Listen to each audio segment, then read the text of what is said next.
Hey guys, welcome out to the shop today. I'm Tim. Today we're going to be talking about how to rub out a polyurethane finish on this bookcase.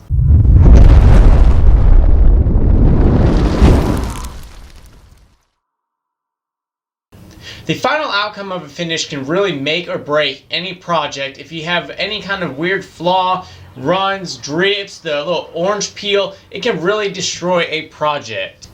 Today we're going to be talking about how to get an even better finish by using a very simple product. So a few items that you're going to need to do this process is some sandpaper. I'm going to be using 1000 grit, but you guys can use anywhere between 400, 600. You guys could even use 1200 if you wanted to. Make sure that it is wet, dry sandpaper so that you can get it wet in the water. Some tack cloth, cleaning fiber cloths, and some steel wool. You're going to also want to need a little bucket of some soapy water. So by now you've already had your project finish and you've already applied a couple coats of whatever you're finishing. This is going to be polyurethane. I have 7 coats of sprayed on polyurethane on here. Now between each coat I made sure that I went ahead and sanded with 400 grit sandpaper, and right now I can feel that it's a little bit bumpy, especially right here in the front, but that's going to be taken care of with this process.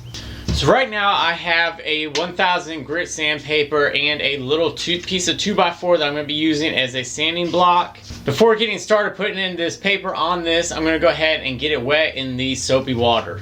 After it's all wet, I'm going to go ahead and put it back on the sanding block, and I'm just going to go up and down in a motion like this.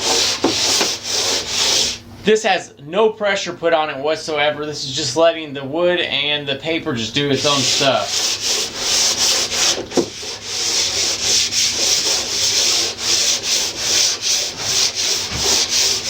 The key of this is not to go over it too many times or go too deep in it.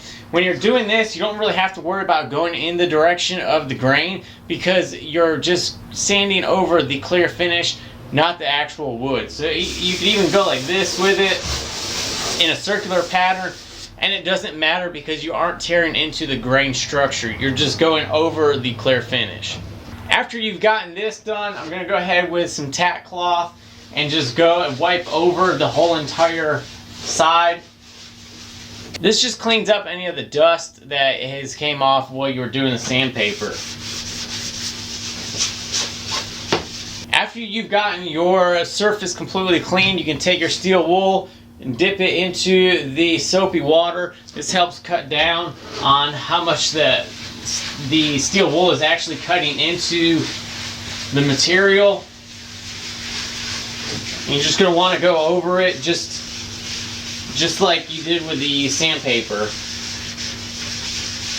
After that is done, you go ahead and get your tack cloth again, and you can wipe over the entire surface.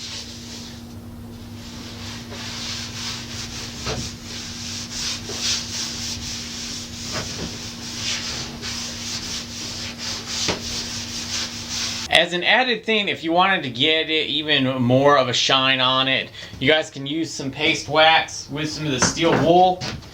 And you just put it over it. And you just rub this in. When you're doing this, you'll see that it creates a little bit of a haze on there, and that is great because that's exactly where you need to. If you see any of the shine, that's where you guys need to apply the paste wax, is on that edge. Now that the paste wax has cured for about 15 to 30 minutes, it's kind of gotten like a harder feel, and you can tell that it's not as waxy. It's kind of a harder texture. You can take some 4/0 steel wool and just go in a circular motion. Now the more you do this, I find that you get a shinier sheen to it, which is all depending on whoever's doing the project. If you want it really shiny, go ahead and polish it and buff it out for a little while. If you don't want it so shiny, stop a little earlier. And once again, after I'm done, I'm just going to go ahead and run over the whole side with a tack cloth, just in case there's any of the steel wool debris on there. I want to go ahead and get that off of here. And I'm just going to rub over the whole entire side and clean it up. And this feels remarkably smooth, and you can tell about how shiny it is by the reflection of the light that's on there. This is very, very smooth now, and I'm happy with it. This is how I want all of my projects to feel. I want to know your opinion. What do you guys do for rubbing out your polyurethane finishes? If you guys take it this far, or if you guys have a different way to take it even further, or if you stop with just doing the sandpaper and then one coat or one go over with the steel wool. Hope you guys enjoyed the video. Make sure you guys give that thumbs up, and if you guys are new, welcome, and I encourage you guys to hit that subscribe button and check out all my other videos. Thanks for watching today, guys. I'll see you guys on the next video.